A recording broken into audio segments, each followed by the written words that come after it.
English లో మాట్లాడాలంటే భయమా? మీలాంటి వాళ్ళ కోసమే spoken English personal training classes ఇప్పుడే జాయిన్ అవ్వండి.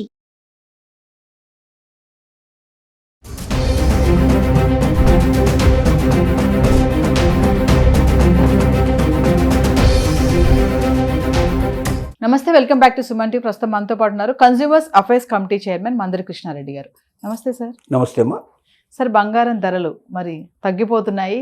మహిళలకి ఇది శుభవార్త అనుకోవాలి. స్టోర్స్ అన్నీ కూడా కొంచెం నిండుగా కనిపిస్తున్నాయి. తగ్గుతుంది కదా, కొనుగోలుదారు కూడా ఎక్కువైపోయారు. అంటే ఒకేసారి తగ్గడానికి గల కారణాలు ఏంటంటారు?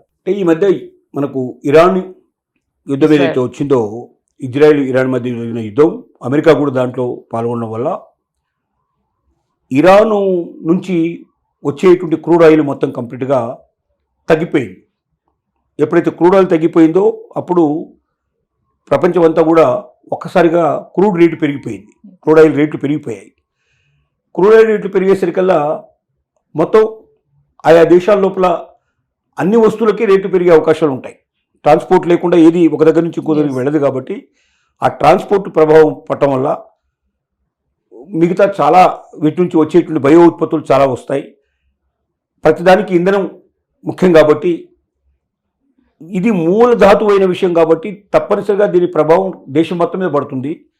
దేశంలో ఉండేటువంటి వస్తువుల రేట్లు పెరిగిపోతాయి. ఇన్ఫ్లేషన్ పెరిగే అవకాశం ఉంటుంది. దాంతోపాటుగా బంగారం రేట్లు కూడా పడిపోయే అవకాశాలు ఉంటాయి. ప్రపంచం అంతా కూడా ఒకేసారి ఇబ్బందుల పాలైంది. అది మెయిన్ కారణం తగ్గడానికి. రెండోది ఏమిటంటే, ఇప్పుడు గోల్డ్ని ప్రభుత్వాలు నిలవ పెట్టుకోవడానికి ఎక్కువ సిద్ధపట్టలేదు. అంటే ఆల్రెడీ ఎంత నిల్వ చేసుకోవాలో అంత నిల్వ చేసుకున్నాయి. ఇంతకన్నా ఎక్కువ నిల్వ చేసుకోవడానికి బంగారం మీద ఎక్కువ పెడితే మిగతా వాటి అవసరాలు తీయడం చాలా కష్టం అవుతుంది. కాబట్టి ఆల్మోస్ట్ ఆల్ ప్రపంచంలో ఉండే దేశాలను కూడా బంగారాన్ని కొన్ని నిల్వ పెట్టుకోవడం అనేది తగ్గించేసాయి. కాబట్టి దానివల్ల కూడా గోల్డ్ రేటు తగ్గిపోవడానికి పాసిబిలిటీ ఏర్పడింది. రెండోది ఇన్ఫ్లేషన్. దేంట్లో స్టాక్ మార్కెట్ లోపల విపరీతమైనటువంటి ఇంతకుముందు బాగా ఒడిదుడుకులు ఉండేవి. బాగా పెరిగిపోవడాలు, బాగా తగ్గిపోవడాలు, బాగా పడిపోవడాలు ఉండేవి. అప్పుడు రేటు మనకు పెరిగిపోయింది. అంటే దాంట్లో ఇన్వెస్ట్ చేసుకోకుండా గోల్డ్లో ఇన్వెస్ట్ చేసేవాళ్ళు ఎక్కువగా. ఇప్పుడు స్టాక్ మార్కెట్లో కొంత సూచీలు పర్ఫెక్ట్గా నడుస్తున్నాయి. ఎక్కువ ఒడిదుడుకులు లేవు, హెచ్చుతగ్గు లేకపోవడం వల్ల అది స్టెబుల్గా ఉన్నప్పుడు గోల్డ్ రేటు పడిపోయే అవకాశాలు ఉంటాయి. ఇలాంటి అనేక కారణాల వల్ల గోల్డ్ రేటు తగ్గుతూ వచ్చాయి. అయితే మనం చెబుతున్నటువంటి రేట్లలో రెండు రకాలుగా ఉన్నాయి. ఒకటి 24 క్యారెట్స్ ఒకటిను, మనం 22 క్యారెట్స్ ఒకటి అంటున్నాం, 20 క్యారెట్స్ ఒకటి అంటున్నాం.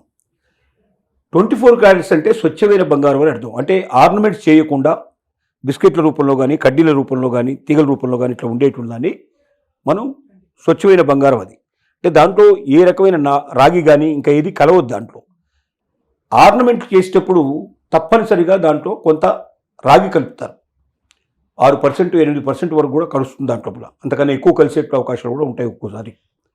ఎంతైతే బంగారం లోపల రాగి లాంటిది కలుపుతూ ఉంటారు, అంటే కొన్ని నగలు తయారు చేయడానికి కొన్ని రకాలైన వాటిని దాంట్లో కలపడం, కొంత రాగిని ఎక్కువ ఉపయోగించాల్సి వస్తుంది. రాగి కలుస్తున్న కొద్ది అది 22 క్యారెట్స్ 20 క్యారెట్స్ కూడా మారిపోతుంది. 20 క్యారెట్స్కి వచ్చిందంటే ఇంకెక్కువ కలిసినట్టుగా రాగి. సో ఆ డిఫరెన్స్ ఆఫ్ ది మనకు రేట్లలో కూడా ఆ డిఫరెన్స్ కనపడుతుంది. స్వచ్ఛమైన బంగారానికి మాత్రమే రేటుతోనే పోల్చుకుంటుంది భారతదేశం కాదు, ప్రపంచం అంతా పోల్చుకునే దాంతోనే పోల్చుకుంటుంది. కాబట్టి మనం చెప్పేటువంటి ఈ రేట్ ఏదైతే ఉందో, గోల్డ్ రేటు మార్కెట్లో మనకు కనబడేటువంటి రేట్లో ఆర్నమెంట్ రేటుకు వేరుగా ఉంటుంది, తక్కువ ఉంటుంది. అది ఎప్పుడు కూడా ఆర్నమెంట్ రేటుకు దీనికి మధ్యలో 5,000 నుంచి 10,000 రూపాయల మధ్యలో డిఫరెన్స్ వస్తుంది. దాదాపుగా బంగారానికి రేటుకి ఒరిజినల్ రేటుకు మధ్యలో 22 క్యారెట్కి 24 క్యారెట్స్ మధ్యలో అంత డిఫరెన్స్ ఉండే అవకాశాలు ఉంటాయి. కాబట్టి ఆ రేటుతో పోల్చుకొని మనకు బంగారం కొనడానికి పోయి, మనం నగలు కొనడానికి పోయినప్పుడు మనకు రేటు తక్కువ చెప్తున్నాడు ఏందని మనం ఆశ్చర్యపడాల్సిన అక్కర్లేదు. దీంట్లో ఆల్రెడీ మనకు దీంట్లో రాగి కలిసింది. రేపు అమ్మేటప్పుడు కూడా ఆ రకమైన రేటే వస్తుంది మనకు. ఆ రోజు ఉన్నటువంటి బంగారం రేటు రాదు మనకు, ఆర్నమెంట్ రేటే వస్తుంది మనకు. అంటే 22 క్యారెట్స్ 20 క్యారెట్స్ ఉండేటువంటి రేటే వస్తుంది.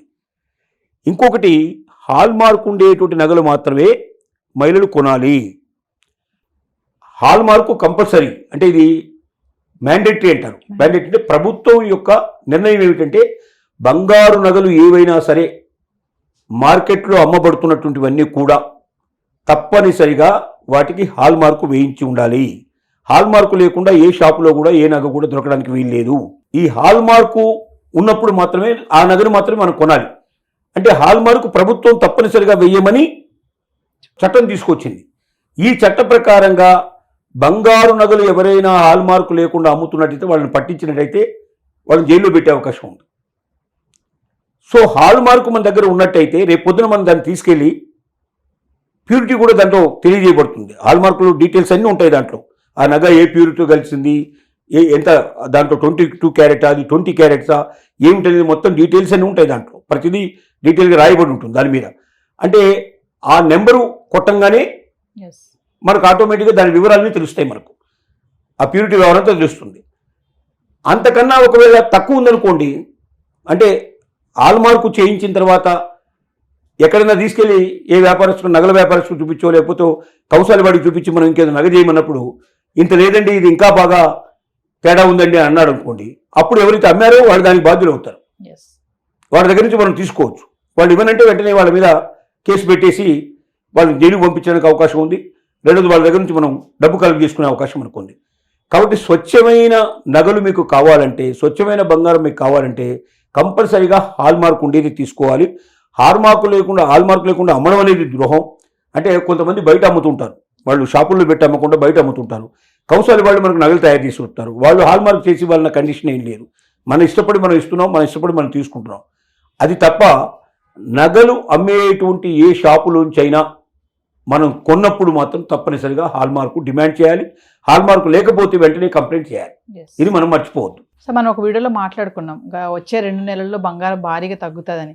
మరి ఇప్పుడు చూసుకుంటే తగ్గుదల పట్టింది, ఇంకా తగ్గొచ్చే ఛాన్స్ ఉంటాయంట. భారీగా తగ్గుతుందని ఎప్పుడు అనుకున్నాం అంటే ఇరాన్ యుద్ధం ఏదైతే ఉందో అది చాలా నెలలు కంటిన్యూయేటెడ్గా కనబడింది. ఎందుకంటే ఇజ్రాయెల్ కానీ ఇరాన్ కానీ రెండు కూడా వెనక్కుపోయే పరిస్థితి కనబడలేదు మనకు. నెలల తరబడి జరుగుతుంది ఆ యుద్ధం.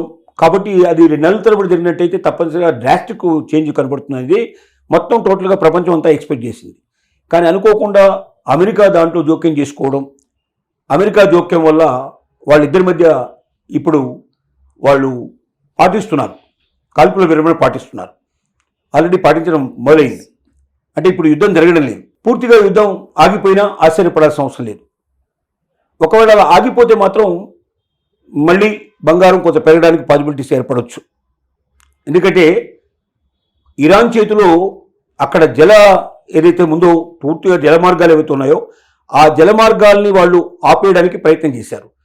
అది ఆపేసినట్టయితే చుట్టూ తిరిగి రావాలంటే క్రూడ్ ఆయిల్ సప్లై కానీ ఓడలు రావడం కానీ చాలా విపరీతమైన ఖర్చు పెట్టి రావాల్సి వచ్చేది. అంత ఖర్చు అదనంగా పెట్టినప్పుడు ఏమవుతుందంటే చాలా క్రూడ్ ఆయిల్కి రేటు పెరిగిపోతుంది, మిగతా చాలా వస్తువులకు రేటు పెరిగిపోతాయి.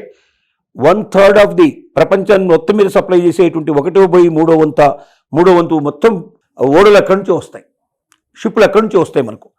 కాబట్టి వాటి ప్రభావం భారతదేశమే కాదు ప్రపంచం మొత్తం మీద ఉండేటువంటి అవకాశాలు ఉండేవి. కాబట్టి ఇరాన్ యొక్క యుద్ధం, ఇజ్రాయెల్ మధ్య జరిగే యుద్ధం నెలల తరబడి జరిగినట్టయితే తప్పనిసరిగా 2 నెలల్లో డ్రాస్టిక్గా 50,000 తగ్గినా ఆశ్చర్యపడాల్సిన అవసరం లేదని ప్రపంచం అంతా ఊహించారు.